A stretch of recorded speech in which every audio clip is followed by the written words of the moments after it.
Ferrari did not win at Silverstone because Mercedes ran out of power. They won because they found the hidden flaw in when Mercedes needed to use it. That is the secret. Mercedes' energy system was supposed to be the weapon that protected them at the British Grand Prix.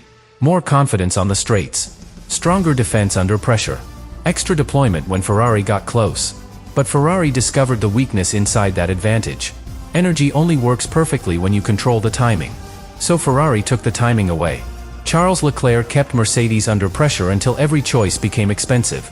Spend energy now, and suffer later. Save energy now, and risk Ferrari attacking. Defend this straight, and lose freedom on the next one. That was the trap. Ferrari did not need to break Mercedes' system. They made Mercedes use it badly.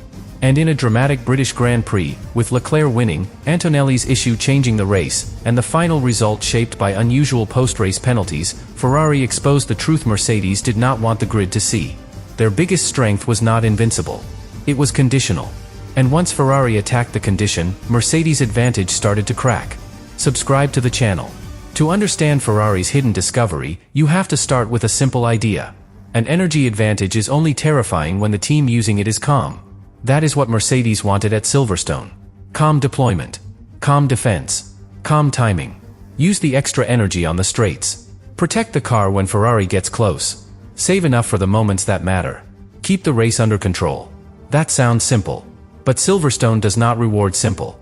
Silverstone is one of those circuits where every part of the lap is connected. A driver cannot waste energy in one place and expect the rest of the lap to forgive him. A defensive choice through one section can damage the exit. A weaker exit can make the next straight more dangerous. A harder push can stress the tires. And once the tires are under more stress, the energy system has to work even harder to keep the car safe. That is the chain Ferrari wanted to pull. Not one link. The whole chain. Mercedes' advantage was supposed to help them control that chain. Their energy deployment could give them protection when Leclerc got close. It could make overtaking harder. It could allow Mercedes to choose the perfect moments to spend and the perfect moments to save. But Ferrari saw the flaw. What if Mercedes did not get to choose? What if Leclerc stayed close enough to force them into defensive deployment before they wanted to use it? What if every lap became a question? Spend now or save? Defend now or risk the Ferrari? Protect track position or protect the final phase? That is where the advantage started to change. Because before Ferrari applied pressure, Mercedes' energy was a weapon. After Ferrari applied pressure, it became a decision. And decisions under pressure are where races are lost. That is the part casual fans often miss. Formula One is not only about who has the stronger car on paper. It is about who forces the other team to use its strength in the worst possible way. A strength used at the perfect time can dominate a race. A strength used too early can become a weakness later. Ferrari's plan was built around that difference. They did not need Leclerc to attack recklessly. That would have made life easier for Mercedes. One obvious move, one defensive deployment, one reset, and the advantage survives. Ferrari needed something more painful. Constant pressure. The kind that makes the leader defend before the attack is fully visible. The kind that makes the pit wall nervous. The kind that makes a driver ask whether the next straight is safe, whether the next exit is good enough, whether the Ferrari is close enough to force another response. That pressure does not always create an overtake immediately. But it creates cost. A little battery used here. A little tire life spent there. A little defensive positioning that hurts momentum. A little less freedom to run the race Mercedes wanted. One small cost is nothing. 10 small costs can change everything. That is how Ferrari began to crack the system. Not by finding a secret mechanical defect. Not by discovering some hidden weakness that made Mercedes suddenly slow. They found the strategic flaw. Mercedes' energy advantage depended on freedom. Freedom to decide when to deploy. Freedom to decide when to save. Freedom to choose the cleanest defensive moments. Freedom to keep the advantage ready for the final phase. Ferrari attacked that freedom. And Charles Leclerc was the weapon they used. His job was not simply to chase.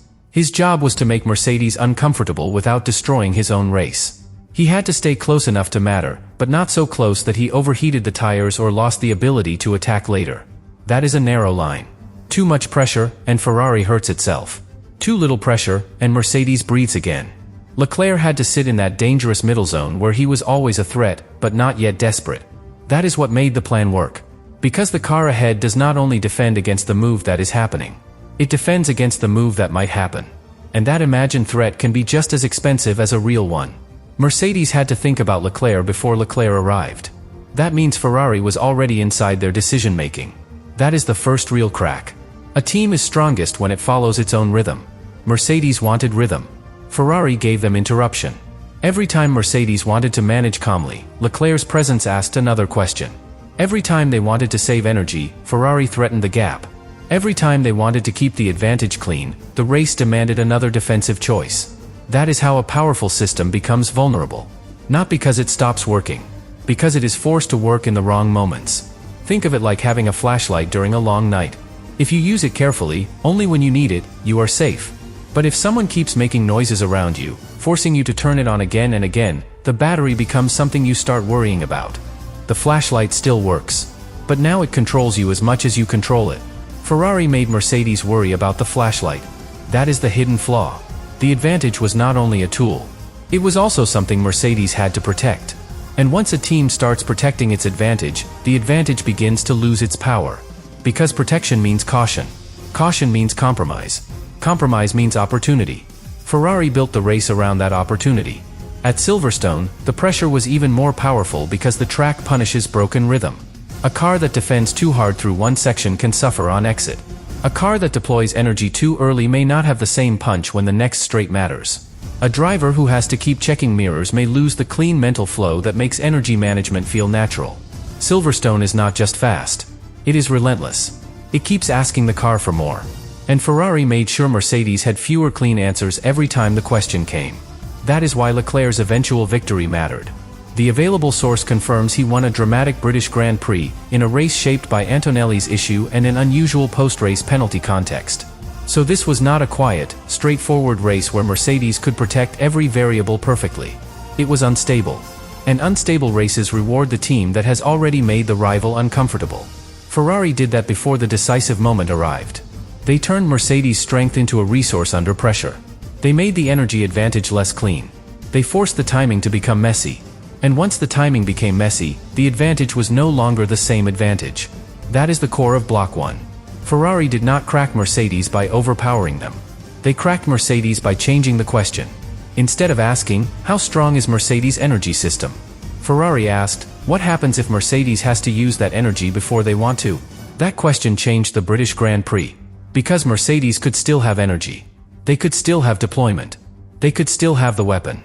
But if Ferrari controlled when the weapon was fired, then Mercedes no longer controlled the fight. And once that happened, Leclerc's path to victory began to open. But Ferrari's first discovery was only the beginning. The deeper move was turning Mercedes' energy system into a trap that Mercedes had to manage under pressure. Because once Leclerc stayed close enough to make Mercedes defend, the advantage stopped being simple. It was no longer just extra power waiting on the straight. It became a series of difficult choices. Spend now, and risk being weaker later. Save now, and risk Leclerc getting closer. Defend the next straight, and maybe damage the next corner. Protect the tires, and maybe lose the chance to stretch the gap. That is where the race became dangerous for Mercedes. Not because the energy advantage vanished. Because Ferrari made every use of it carry a cost. And in Formula 1, a cost that repeats lap after lap becomes a weakness. That is what Ferrari understood better than anyone else at Silverstone. A technical advantage does not live alone. It is connected to tires, track position, driver confidence, race rhythm, and strategy. Touch one part of the system, and the whole thing starts to move. Ferrari touched the timing. And once the timing moved, everything else became less stable. Mercedes could no longer think only about the perfect moment to deploy. They had to think about Leclerc. They had to think about the threat behind. They had to think about whether the next lap would bring another attack. They had to think about whether saving energy now would invite a bigger problem later. That kind of pressure is exhausting. It does not always look dramatic on the timing screen, but inside the cockpit, it changes the entire feeling of a race. A driver in control uses energy like a weapon. A driver under pressure uses energy like a shield. And shields become heavy when you have to hold them up for too long. That was Ferrari's second trap. They made Mercedes defend the advantage instead of using it freely. And the moment Mercedes started defending its own strength, Ferrari had already changed the meaning of the fight. Because a team with certainty attacks cleanly. A team with doubt hesitates. A team with control chooses. A team under pressure reacts. Ferrari forced Mercedes into reaction. That word matters. Reacting means your rival is influencing your choices. It means your plan is being interrupted. It means the race is no longer following the clean path you designed before the lights went out. Mercedes wanted to choose when their energy mattered. Ferrari made them answer when Leclerc appeared. That is a completely different race. And Charles Leclerc's role was crucial because this plan required patience, not panic. He could not attack too early and let Mercedes cover one obvious move. He could not fall back and let Mercedes recharge the rhythm of the race. He had to stay close enough to keep the pressure alive, but controlled enough to protect his own tires and his own opportunity. That is harder than a simple overtake. A simple overtake is one moment. This was pressure over time. Lap after lap, Leclerc made Mercedes think about a possible attack. And a possible attack can be just as useful as a real one, because the car ahead has to protect against it before it happens. That is where the invisible damage begins. Mercedes spends a little energy to stay safe. Then Ferrari stays close. Mercedes spends again. Then Ferrari stays close again. And suddenly, Mercedes is not building a race anymore. They are paying a tax. A Ferrari tax. Every defensive deployment is a payment. Every protected exit is a payment. Every compromised line is a payment. Every lap spent reacting instead of controlling is another payment. Individually, the payments look small. Together, they weaken the advantage. That is how Ferrari turned the hidden flaw into a race-winning plan. They did not need one giant Mercedes failure. They needed Mercedes to make the same uncomfortable choice repeatedly. And Silverstone made that even more painful because the circuit gives no easy escape. The speed is high. The corners are linked. The car is always loaded. The driver always needs confidence. A tiny compromise in one place can echo into the next.